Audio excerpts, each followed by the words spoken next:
Good morning mga kapits. Thursday ngayon. We have atas ngayon. Punta tayo ng Surala para sa food packing. Kasama ko si Carl tsaka si Jetnel.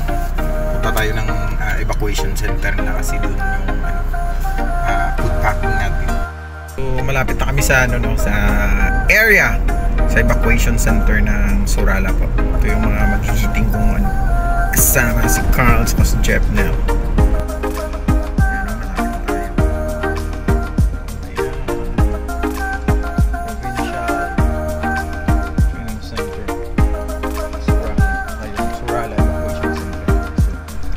Yan ang mga kapits doon yung sa malaking building. Last time dito din kinandak yung training ng mga responders ng whole South Cotabato. Napakaganda ng facilities dito. Dito na kami sa evacuation center.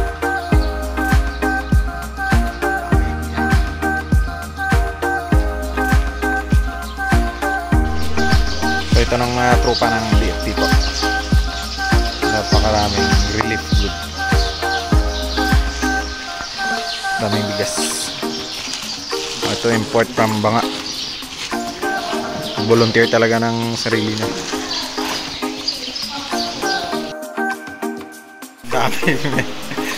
Daming mga food packs.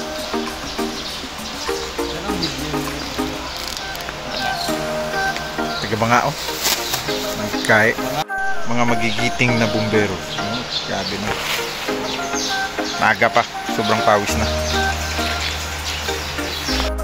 Pahinga muna mga taga-Banga ng merienda kay hindi lang yun.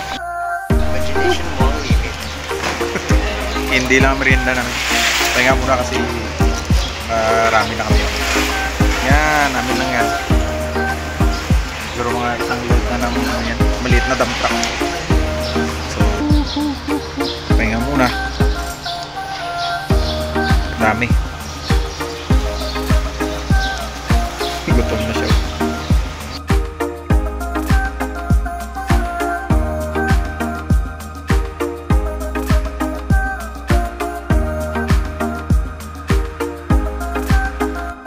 So kapits, sobrang dami na pack ng mga relief goods. Mga kapits, grabe ka, dami nang nagawa. Siguro mga sobrang 5,000 siguro. Mga magigiting na bumbero. Update mga kapits, pahinga na kami kasi grabe karami na nung nagawa namin relief goods. Sobrang pagod.